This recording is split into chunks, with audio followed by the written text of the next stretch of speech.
basis of investment is different from speculation. You'll get rich from speculation if you get it right. If you get it wrong, you lose all your money.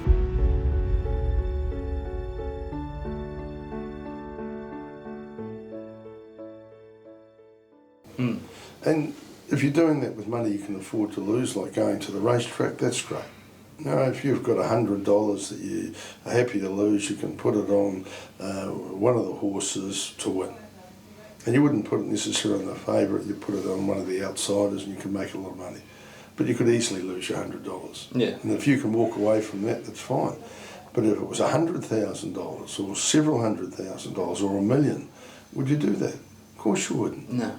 You know, you'd say, well, I've got to protect this money. In fact, the first rule is you make money by not losing it. How do you do that? Well, you don't put all your eggs in one basket, you diversify, you get appropriate advice, and you're dealing with people who can be trusted and institutions that can be trusted. And your expectations are reasonable.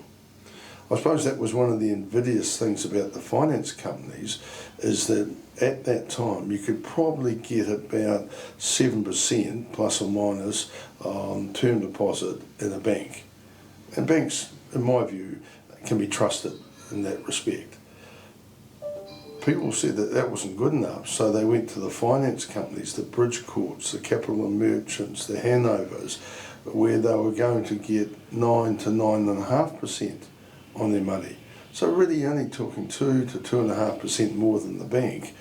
And they thought, because these organisations, these looked like institutions, looked like they were solid, had ex-MPs and notable people as directors, that therefore there was a level of governance that meant that they were trusted institutions. Nothing could be further than the truth, because no one actually asked the question of how can these people give 9.5 when the banks are giving 7? Where is the money invested? What is the risks involved?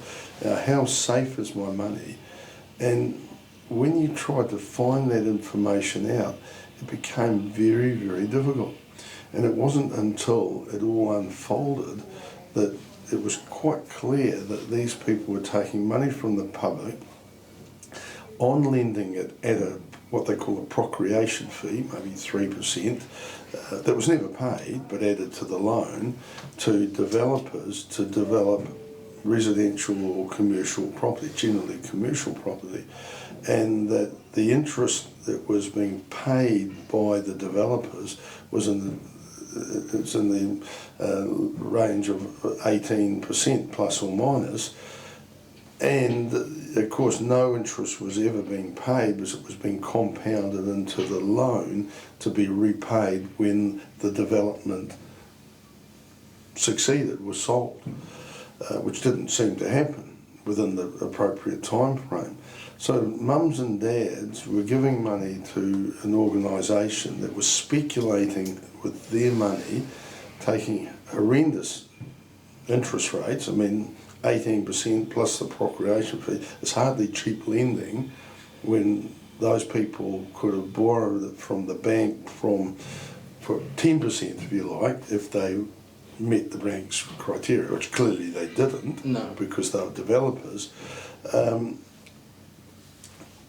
When people saw that, they'd say, well, actually, I'm taking a lot of risk. And they were, and they lost their money. If those institutions had gone to the public and said, look, we'll give you 15% on your money, and been quite clear about how it was being operated, some people would have been quite happy to go along with that. But not mums and dads. Mums and dads would have said, oh, 15%, the bank's 7%, clearly there's a lot of risk, I could lose money, in fact I could lose all my money, I'm not going to touch it with a barge pole. And that's where that was kind of insidious, and not enough people went to jail in my view, because the people who were running those organisations either knew or ought to have known what was going on. For sure. And the liberties they were taking with other people's money. Yeah. And then that's the thing. I mean, obviously the first filter when looking at a potential investment strategy is there's a correlation between risk and return. So if there's a obscenely high return compared to the market, you've got to be concerned. But then also, obviously, you need to look under the hood. I sort of had the analogy of only trust people with things you can afford to lose.